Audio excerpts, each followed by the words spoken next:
Live streaming is on.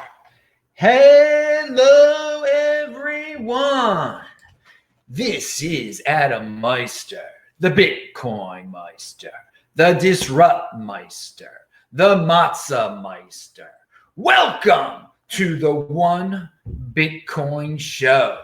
Today is Erev Passover, April the 8th. 2020, only a few hours till Passover starts and Adam disappears off of social media. Strong hand, long-term thinking.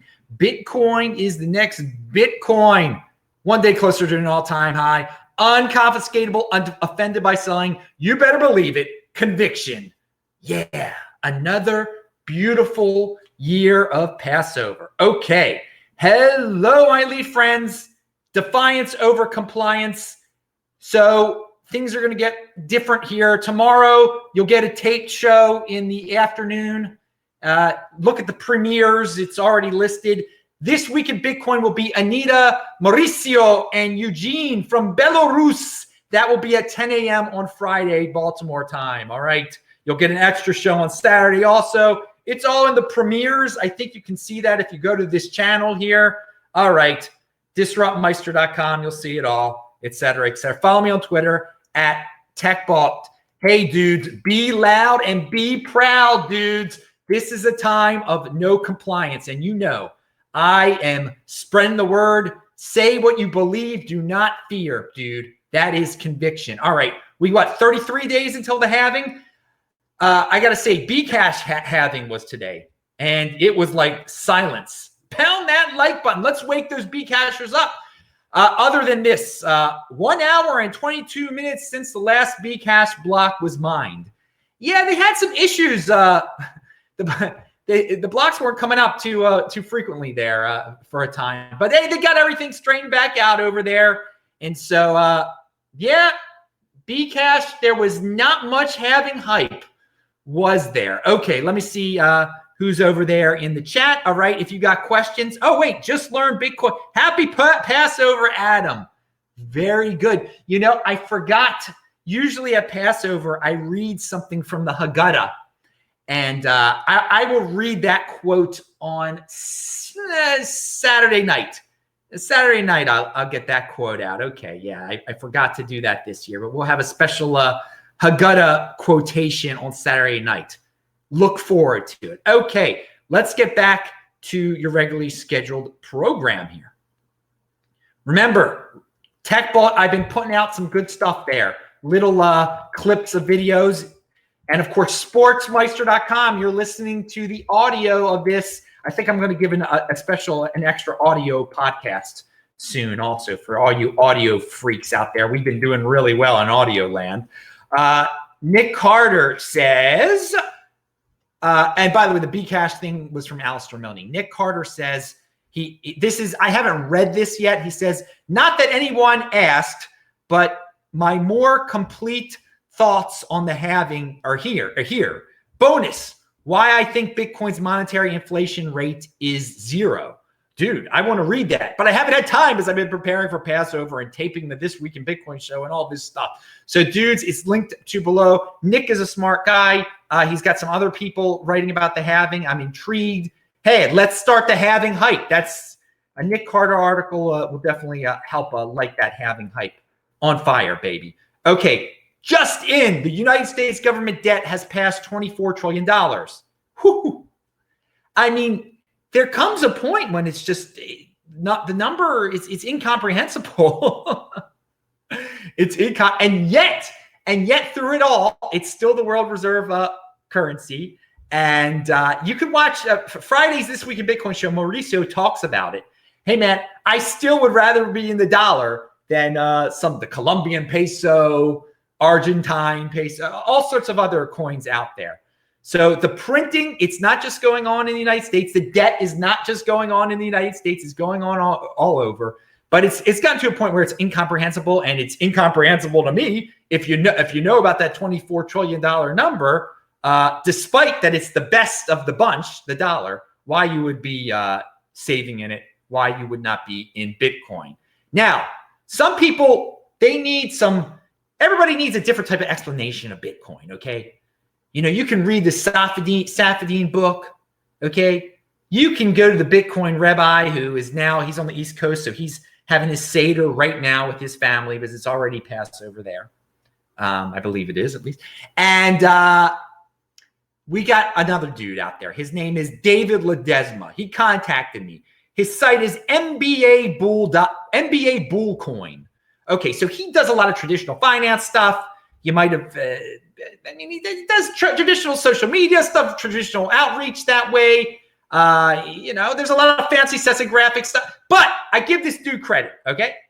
He got into Bitcoin. He got away from his roots, and he made something, and he's in motion, okay? Bitcoin explained in cartoons, okay? We got a cartoon book now. It's all about Bitcoin. So is this like the Bitcoin Rabbi's book? I don't know. I haven't seen it in full yet. But hey, cartoons in Bitcoin. David Ledesma, you're in motion. I linked to you below. And thanks for reaching out, dude. And good luck with your book. Maybe it'll explain. I haven't read the book yet. But he uses some traditional methods in promoting the book, too. He had a hot woman holding the book. You know, that's obviously different than the Bitcoin Rabbi is a modest man. He does not look at hot women, Ethan. But David Ledesma, he's down with the hot women showing the book, you know, reaching out to the 80%ers. That's fine, whatever. You got to do it. Compete, don't complain. That's what Ledesma is doing with his his cartoon, Bitcoin's explained in cartoons. So good job. Maybe let's get just more and more people. Let's let them find out about it and understand that they shouldn't be dealing with the $24 trillion dollar. Okay. 550 new public Lightning nodes added to the network over the last 30 days, says Matt Odell. Now, of course, over the last 30 days, a lot of people have been stuck in their house. So, hey, good. They've been productive. They've been getting into Lightning Network. They've been starting Lightning nodes. I haven't been stuck in my house, so I haven't started a Lightning node. I've been running. I've been defiant. And, of course, tomorrow's show, which is taped, you will see me outside in all my glorious defiance. I think it's at 2:30 I got it scheduled for. What time do I have it scheduled for? Actually, I wrote this down somewhere. I don't know. Okay, yeah, 2:45 tomorrow is the next show. Okay, Baltimore time. I'm in LA, though. 10 a.m. on Friday is This Week in Bitcoin, Baltimore time. Just disruptmeister.com. Check it out. And pound that like button right now on this backup channel of the Bitcoin Meister. Now, or wherever you may be watching this, you might be bit shooting now. You might be listening, sportsmeister.com. All right, ERC20 tokens. Oh, no, I almost vomited from saying that. But Zach Vol, I think he almost got sent to the Inquisition for this one. I thought he was. He says wrapped BTC, wrapped Bitcoin, has more Bitcoin value than public Lightning Network channels. Now, again, people pointed out you're not taking into account the private Lightning Network channels. Okay, this is true. These ERC20 people, I think I mentioned wrapped Bitcoin before. It's supposed to be a representation of Bitcoin on Ethereum through those lovely ERC20 tokens. And there's a considerable amount of value on there right now, is what the point of what Zach was saying. I say compete, don't complain. If you don't like Ethereum, people trying to represent Bitcoin on their chain, then ignore them. And hey, innovation. I respect the innovation. And there's some people that are throwing on money at it. Now, Lightning Network is quite small also. And so to say that you've got more value than the public side of Lightning Network, yeah, I mean, it's something. It's a statistic. It's a statistic. All right, compete, don't go. Zach didn't get sent to the Inquisition for that. Zach isn't scared of the Inquisition. He'll be back on the show soon. He will be back on the show. He's not scared of the Bitcoin Inquisition. Good. That's what everyone should be like that, baby. You can't, if you're truly in the Bitcoin overlay, you can say whatever you want. And that's me, baby. All right.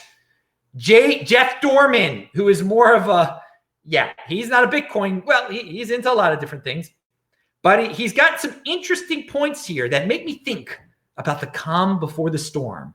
The three things I'm watching in crypto are cash on exchanges, and that's an all-time high. Sentiment, still near an all-time low. Okay. Leverage, 2-year low as measured by skew.com. So, okay. There's money ready on those exchanges to buy up the Bitcoin. Okay. It's ready. It's just sitting there. But people are scared all over the world. The sentiment is bad. The sentiment is bad. But the sentiment will change. We're one day closer to all of this wackiness. There is a day after tomorrow. The wackiness will end. And then leverage, there's not as many freakazoid gamblers out there. So they're going to return. They're going to pump up the price. All right. The craziness will return. There will be FOMO. They don't go crazy till the FOMO gets out there. So if sentiment is low right now, the cash is just sitting there. The crazy people aren't there yet. Why you as a sane person aren't there? Because the ingredients for the party, it's there, man. It is there. And so it's only a matter of time till it all gets stirred up again when the leverage dudes come back, when the sentiment changes to positive. Having hype, prepare yourself. So good observations there by Jeff Dorman. And he says these metrics are very supportive of prices. You're darn right they are. You're darn right they are. Because just only the beginning, baby. Now, Bitcoin Magazine sent me a message. They will be hosting a 21-hour halving live stream leading up to Bitcoin's third halving. All right, halving hype, dudes. I link to that. Of course, we're like 33 days away from the halving, so they'll be doing it 21. I'm sure there'll be a lot of people doing live streams for those hours. I think people have asked about that. So Bitcoin Magazine, maybe I'll appear on it. You never know who's gonna appear, where I'm gonna appear leading up to the halving. I'm not gonna have a 21-hour live stream. I'm telling you right now. But they'll also, so leading up to it, there'll be 21 hours, and I think 3 hours afterwards they'll be on. It's linked to below, something like that. So Bisq. Everybody says, you don't like Coinbase, try Bisq. Well, Bisq had a hacking problem, okay? They had an issue. Now let's get into this, okay? I linked to their official statement below, all right? In plain words, this exploit was the result of a flaw in the way Bisq trades are carried out, not in the way funds are stored, i.e. there is no honeypot since Bisq is P2P. Okay, here's more. 7 alleged victims had funds stolen. 3 Bitcoin in total and 4,000 Monero stolen. Exploit patched in Bitcoin in Bisq version 1.30. Proposal to repay the victims will be submitted to the Bisq DAO. Okay, that's linked to below. Now, all right, so it's the hacker figured out a way to basically, I think, set up a fake trade and then cancel it so that the money that was put up in escrow gets returned to him, or is something like that. I'm not explaining it right. But so there is no honeypot, which is great. But a hacker found a way to exploit people that were trying to trade. So that wasn't good. They fixed it. I mean, there's risk here. And it is, everyone says it's decentralized. It's decentralized in the there's not a there's not a honeypot, okay? There's not a central honeypot there, but they did shut things down and they changed things, they being the people behind Bisq. And since there's a they behind Bisq, there you go. There's a certain level of centralization, but they did fix the situation, which is important, okay? It's important. So we do talk about these decentralized exchanges, and so they're not perfect. They're clear, this situation, but they're coming out and they're admitting what happened. They're being very open. Now, going back to the decentralized aspect of it, I do want to read this quote from CoinDesk. In most cases of an exchange hack, the attacker can be booted off the trading platform for good. Not so with Bisq.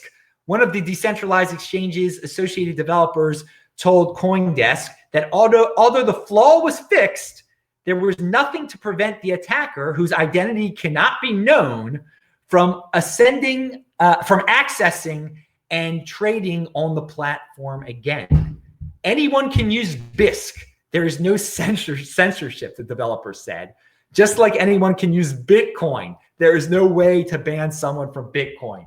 So that is very interesting. I think that's a positive aspect of Bisq, because I have said that's a positive aspect of Bitcoin before. No one can be banned from Bisq, apparently, because of the way they have it set up. And of course, no one can be banned from Bitcoin. But to straight up say, yeah, we had a hacker and he might still be hanging out and using our platform to perhaps even sell his stolen funds, that's pretty amazing right there. So we have people asking questions. Hang on. So Rocky Palumbo, U.S. unfunded liabilities are, I don't even want to say that number, are over 137 trillion. This is the real U.S. debt. What that's taking into care, the future, what the United States government says they're going to pay out to all the people that are going to be on Medicare and Medicaid, all the health related stuff. I mean, it's unfathomable. I mean, what's the difference between 137 trillion and 100 trillion at this point, Rocky? I mean, that's the point. It's just a huge number. And that's why you should be in something that's much smaller, 21 million. How about that? Pound that like button. But the real 21 million. We got some today. One of the pretenders, one of the crypto dividends, or two of them. Did BSV have it today too? I don't even know if BSV had their halving, but there's 21 million of those guys too. I mean, that's hey, when you do a unfriendly fork or a friendly fork, you end up with 21 million. Most of the time, you can do other things too. Anyway, we won't get into that crypto dividend aspect. Hey, come on, more. We need some new crypto dividends out there. Golden age. Come on, dudes. You're stuck in your houses. You shouldn't be. Create some crypto dividends for us Bitcoin holders. All right. JustLearnBitcoin.com says the earlier children learn about Bitcoin, the better the Bitcoin Rabbi is doing a great job. You know what? The Bitcoin Rabbi is doing a great job. Yeah, his book is for children. Well, it's for children and adults. Now, Ledesma's book might be more for adults than children. I mean, he did have a hot woman holding it. I mean, that's appealing. That's not appealing to children. I mean, depending. All right, moving on. Moving on. Oh, Rocky says BSV halving in one day, dude. They're having it on the Passover. Obviously, okay. No, I that's why I didn't know. I guess no, I didn't know because it's a freaking altcoin, and I don't have any of them because I got rid of all my free BSV, baby. All right, but hey. Remember that Bitcoin is the next Bitcoin. BSV, they're having their halving tomorrow. That altcoin's having its halving tomorrow. Wow, that's news to me. Oh, they did pump today, so they can manipulate that pretty well. So I guess they'll pump it more. Bcash pumped a little bit today too, for anyone wondering.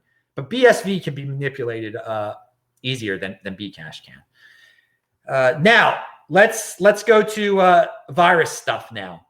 Everyone wants a piece of the virus pie. I mean, it's so serious that everyone that you've ever had an email with, every organization is now emailing you saying, "Oh, this is what we're doing with the virus. This is how we're handling it." And Vortex on his Twitter feed informed me of a combination of buzzwords. Of course, coronavirus is the buzzword of the scaredy cats these days, of the panic prisoners. And the people that just, everyone, if you've ever done business with someone, they're sending you an email. Or any government entity from like the smallest city partnership to the biggest state entity, they're just sending you stuff. Look what we're doing with coronavirus. Well, here we go. Just in the Chicago DeFi Alliance, including all these, I'm not going to mention who's in their alliance, is helping crypto startups weather the coronavirus storm. Oh my, combo of DeFi and coronavirus. What will they think of next? I don't even want to think of what they're going to think of next. It's becoming so ridiculous. The buzzwords. Everyone's got to make you feel warm and special. I care about coronavirus. I don't give it. No, I don't. I'm not making you. I think it's a freaking joke and people got to get back to work. Okay. Yeah, it exists It darn exists. But the hype and now the buzzword, and everyone's got to show that they care about it, and everyone's got to take advantage of it for what they were doing beforehand. Let's move on. Show us your real talent. Compete. Don't complain about don't virtue signal about this thing. Get back to work. Okay. Be productive again. It's just wild, man. How many emails? This is a good question. How many emails do you get a day from businesses and government entities just telling you what they're doing with the coronavirus? Oh God. But yeah, manufactured hysteria still going on. They think they can make money off it. They think they can profit off of it. That's what it's become. It's just another product, a product of fear. All right. So let's talk about, these Antifa. It stands for anti-fascist. Now they've done some crazy things before at rallies. All right. But they say they're against fascism. So now in the Western world, we're getting fascist up the yin yang here. The government telling everybody to stay home, worship the government. The government knows best. Be a good citizen. Follow our directives. We will pick the businesses that are winners and losers. We will invest in every business. Be silent partners, and we won't control the means of production. They'll still do that, but we will pick and choose favorites. So we got fascism here, and so the great Francis Pulio, who has been a great Bitcoiner when it comes to this virus, he is not panic. He's not a panic dude. He's not a hysteria guy. He's got a strong hand. He says, where the F is Antifa when you need them? How is it possible there are no protests anywhere? No civil disobedience by so-called anti-fascists. Effing LARPers. So we'll end it on that note, dudes. I hope it's just crazy. They've talked about being so hardcore. Where are they? There's real fascism here in the Western world right now. It's real. Why? Now they're silent. Okay. Very, very interesting. Hey, dudes, you don't need Antifa to be defiant. Keep on speaking the truth out there. Everybody enjoy their Passover. I will be off of social media until Saturday night, but enjoy the shows that are going to come out when I'm not there. Don't contact me on Twitter, please. I don't want to come back to a bunch of messages. I'm not going to be on Twitter. That's it. You see my last tweet until Saturday night. Pound that like button. I'm Adam Meister, Bitcoin Meister, Disrupt Meister. See you soon, and have a great Passover and fight the power, dudes. All right. See ya.